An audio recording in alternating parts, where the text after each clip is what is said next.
Donc, j'accueille tout de suite Hugo, Julien et Marc-Antoine. Bonsoir, messieurs. Salut, Nick. Bonsoir. Donc, pour débuter, revenons sur la dernière semaine du Canadien. Donc, une semaine en 2 temps. Donc, malgré tout, on termine cela avec une victoire contre le Kraken de Seattle d'hier. Je vais te laisser, Hugo, peut-être commencer. Qu'as-tu pensé des performances du CH dans les derniers jours? Je pense qu'on s'est bien repris. Je pense que le retour à la maison aussi a fait du bien. Écoute, j'ai de la misère à m'exprimer sur le match face aux Wings, mais je peux te dire une chose, c'est durant l'affrontement face au Kraken, ça a été une équipe des Canadiens qui a été comme en confiance, qui a été surtout unie, mais aussi il y a eu beaucoup de bons moments qui va définitivement aider à générer du momentum là, pour le reste de la saison et les prochains affrontements, notamment la prolongation contre Montembeault. Même si c'est un empty net, le fait qu'Anderson enfin score un but, ça peut être quelque chose qui aide le club. Mais aussi, on a senti que tout le monde était capable de prendre leur rôle et bien l'exécuter sur la patinoire. Saint-Louis, depuis une semaine, dit que Slafkovský s'adapte bien et va de mieux en mieux. Et j'ai l'impression que c'est la première fois que je l'ai réellement vu là, face à Seattle. Un Slafkovský en confiance, qui est capable d'accepter ses rôles défensifs, mais qui apporte un aspect offensif différent de Cole Caulfield et Nick Suzuki. Là. Oui, effectivement. Puis bon, si on revient sur l'ensemble des affrontements, c'est un 4-2, une victoire de 4-2 contre les Blue Jackets, qui connaissent quand même des bons moments dernièrement, Columbus. Sinon, par la suite, ça a été des défaites de 5-4 contre les Panthers, de 5-1 pardon, contre les Panthers, 5-4 contre les Red Wings. Une défaite en prolongation qu'on a fait une belle remontée de 3 buts. Julien, de ton côté, d'aller chercher justement quand même un 5 points dans ces 4 matchs-là, c'est quand même malgré tout bien vu les circonstances. C'est bien, mais c'est pas une année de résultats, c'est une année de processus. Puis si je regarde le processus à part le match d'hier, ça fait un mois, le mois de novembre, c'était acheté aux poubelles, honnêtement. Défensivement, c'est. Puis, en fait, juste prise de décision dans les 3 zones. C'est vraiment. Ça a été très, très, très difficile comme au novembre. Hier, ça a été un bon match. Le Kraken, par contre, a donné énormément de revirements. Justement, depuis le début de l'année, c'est l'équipe qui a donné le plus la rondelle aux Canadiens. Ce match-là particulièrement. Je ne dis pas que le Kraken est comme ça, quoique cette année presque, là, mais ça reste que le Kraken, c'était pas une si bonne équipe que ça. Mais contre Détroit, moi, j'ai vraiment pas aimé le match canadien. Mais par contre, contre le Kraken, ça a été bien. Défensivement, je ne sais pas si c'est des ajustements qui ont été faits ou encore que le Canadien a juste suivi le plan de match, puis à Détroit, il ne l'avait pas suivi. Mais il y a une grosse différence. Puis offensivement, Slafkovský, écoute, moi, je ne sais pas pour vous, mais je trouve que exactement à pas loin près, le même style de jeu que Kirby Dach en zone offensive. Il fait exactement la même chose. Il gagne ses batailles le long des bandes, il ralentit le jeu, il prend son temps avant de faire une passe justement avec son physique de protéger la rondelle. Il soutient des rondelles. Honnêtement, là en ce moment, c'est un des attaquants qui soutient le plus de rondelles en zone offensive. Donc là, il vient de stepper up. S'il va devenir un Kirby Dach dans la même veine 2, avec une progression et une projection comme on pense que Kirby Dach va être, écoute, ça va être assez intéressant comme joueur. Et sans blessure, on va l'espérer. Aimes-tu la comparaison avec Kirby Dach, Marc-Antoine? Moi, j'écoutais Craig Button, puis il disait, moi, je pense qu'on va être un peu plus proche au niveau, mettons, de points, là, puis de style de jeu, un peu plus dans le Lucic, mettons. Là, je sais que ça a l'air d'une drôle de comparaison, mais le prime de Lucic, c'est un gars de 50-60 points qui gagne ses batailles, qui va au filet. Qui est puissant, qui est une présence. Sans le facteur, je suis capable de jeter les gants puis je fais peur aux gens, mais Slafkovský a un peu plus la touch peut-être de marqueur. Un meilleur.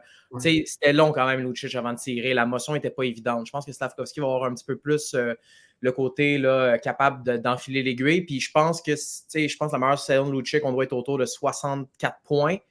Si Slafkovský a une saison 68, ça serait possible. Là.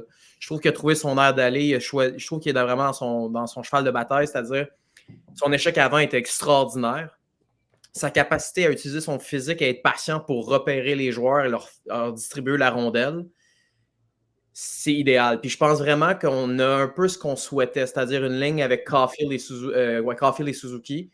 Je pense que malheureusement, pour peut-être bien des fans, ça serait une excellente deuxième ligne. Là. C'est le genre de ligne que tu veux ça pour gagner une Coupe Stanley, une deuxième ligne comme ça. Fait que ça regarde bien parce que moi, Dak, je trouve qu'en début d'année, là, je pense que si Dak restait dans le club, c'était peut-être notre premier centre. Là. Fait que, à part l'aspect des mises en jeu, là, je trouvais qu'il avait vraiment pris un step. Malheureusement, il est blessé. Fait qu'est-ce que ça va peut-être miner le reste de sa carrière? Sait-on jamais. Mais tout ça pour dire, Slafkovský, selon moi, on est peut-être plus proche de Prime Lucic, mais sans être capable de jeter les gars, mettons. Donc, Slafkovský, c'en est un qui connaît un bon début de saison, un beau développement. À l'inverse, Arber Xhekaj connaît peut-être un début de saison plus difficile et retournera à Laval pour quelques rencontres à tout le moins. A été enlevé de la liste des blessés et maintenant va aller jouer des matchs avec le Rocket. Première fois pour lui qui va jouer dans la Ligue américaine depuis son arrivée dans l'organisation. Julien, je vais commencer avec toi. Est-ce que tu es surpris, premièrement, de voir Xhekaj descendre et penses-tu que c'est la bonne chose pour la suite de sa carrière? Je ne suis pas surpris et c'est la bonne chose à faire. Camp difficile, début de saison très difficile, surtout l'indiscipline. Puis évidemment, ça les fait dire par les coachs, mais ils continuent à en prendre.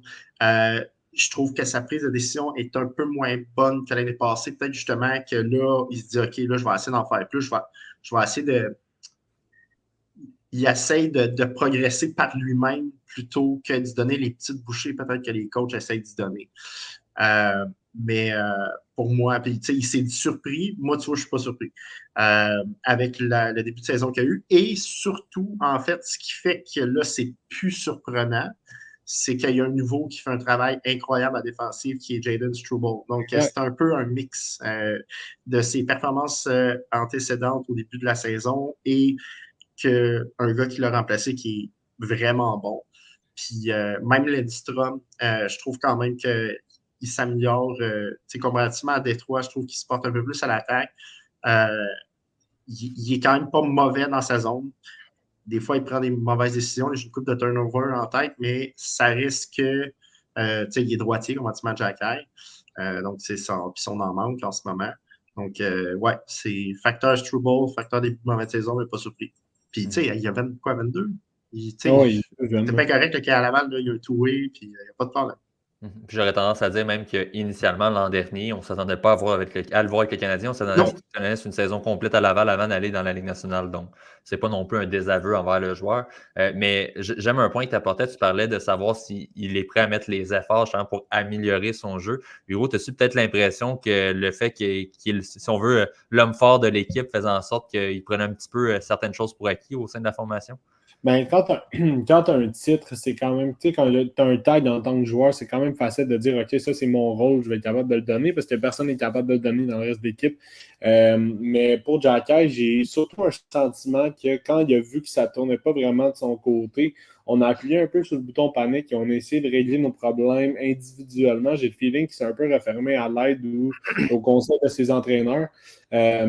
Jean-François Hull a parlé aujourd'hui, ça a été la première séance d'entraînement de Xhekaj avec le Rocket et a dit que Xhekaj doit comprendre son rôle, doit comprendre que jouer dans la Ligue américaine fait partie d'un processus d'un joueur de hockey professionnel et qu'il va réaliser que la Ligue américaine, c'est une ligue extrêmement forte malgré tout et qu'il va devoir s'ajuster. J'ai trouvé que c'était très, très bien dit, justement. Si on fait le comparatif avec Jayden Struble où lui, ça a été l'inverse. Il a passé beaucoup de temps à Laval, il a été prêt à faire le step dans la LNH et en ce moment, il joue comme il doit jouer.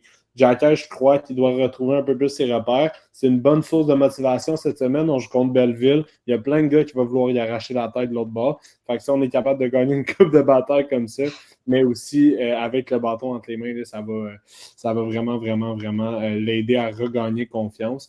Mais non, je ne suis pas surpris. Je pense même que ça va l'aider dans son développement. Ton côté, Marc-Antoine, que penses-tu du fait qu'on le renvoie à Laval pour le bien de son développement?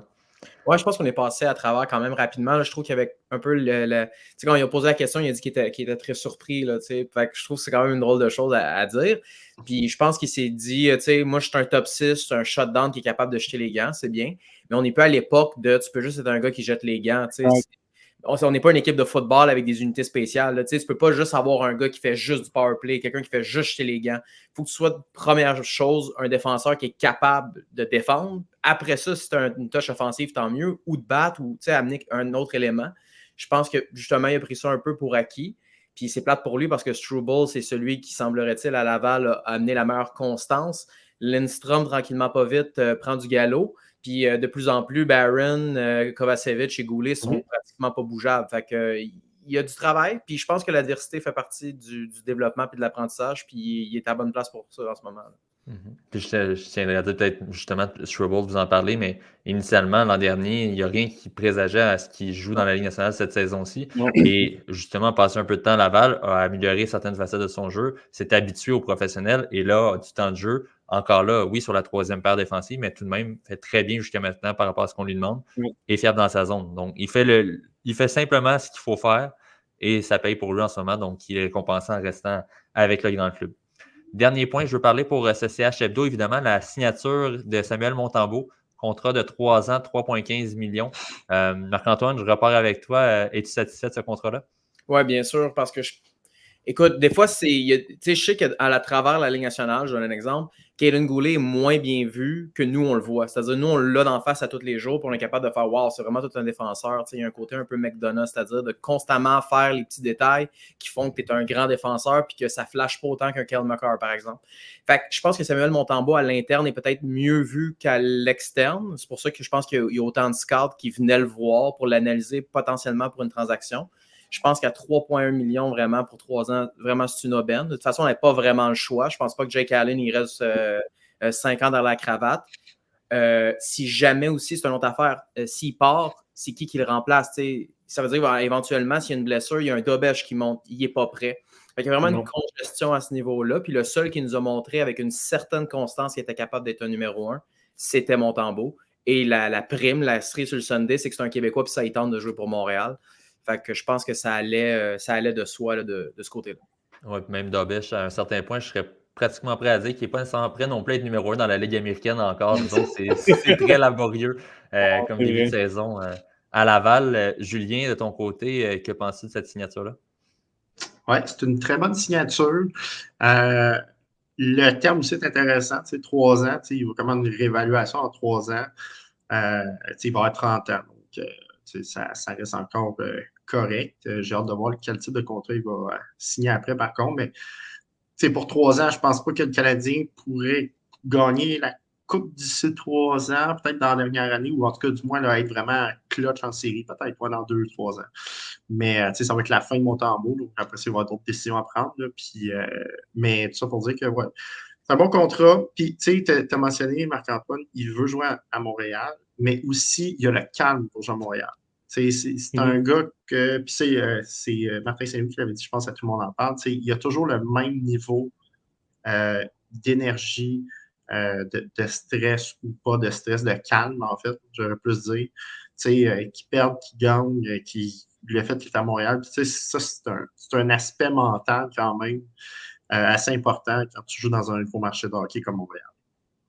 Oui, effectivement. Puis ce qui est intéressant, tu dis dans 3 ans, il va avoir 30 ans. Ben, si on regarde des gardiens de but qui ont signé à 30 ans, je pense dernièrement, par exemple, à Robin Lehner, qui a signé, là, évidemment, ont été blessés. Là, c'est un peu différent, mais tout de même a signé à 5 millions à l'âge de 30 ans. Donc, c'est pas non plus un énorme salaire parce qu'on sait évidemment que le meilleur va peut-être être derrière lui, mais en même temps, un gardien de but peut durer peut-être un peu plus longtemps dans le temps. Donc, c'est pas non plus problématique comme contrat. Donc, dans tous les cas, je pense qu'on sort gagnant pour du côté de Montréal. Puis ce qui est intéressant aussi, c'est qu'à un certain point, on identifie Montembeault, qu'on le garde à plus long terme. On veut l'avoir probablement comme numéro 1 d'ici la fin de l'année. Hugo, pour toi, est-ce que ça signifie que le ménage à 3 se termine bientôt? Ben, je pense qu'on a une idée encore plus claire. Je veux dire, Montembeault, c'est le seul gardien présentement chez le Canadien qui a une fiche gagnante. C'est aussi le gardien qui est premier dans la ligue pour le nombre de buts accordés en 5 contre 5, ce qui est excellent. Mais je pense que on vient d'ouvrir plusieurs fenêtres pour le Canadien afin de faire un échange et d'évaluer ce qu'on a par après. Parce que là, avec le marché des gardiens qui fait du va-et-vient, 3 ans, c'est probablement la limite que tu peux avoir en étant safe, sans prendre de chance. Là, on l'a avec Montembeault, on a fait un statement avec ça. Maintenant, l'évaluation est du côté des 2 autres gardiens de but. Est-ce qu'Allen ou Primo va être capable de prendre la balle au bon et donner des bonnes performances? Là, les Thomas Char du Canadien, c'est exactement ça qu'ils ont décidé de faire. Autant comme message passé à Saint-Louis, mais aussi message passé aux 2 gardiens de but. Fait que, on a clairement identifié notre numéro 1 avec ce contrat-là. Après ça, ça va être de voir combien de temps va durer le ménage à 3. Puis je pense que c'est plus ça la question qu'on devrait poser. On va s'en parler dans les prochaines semaines, j'ai l'impression. Ça risque de faire encore beaucoup jaser au cours des prochains mois.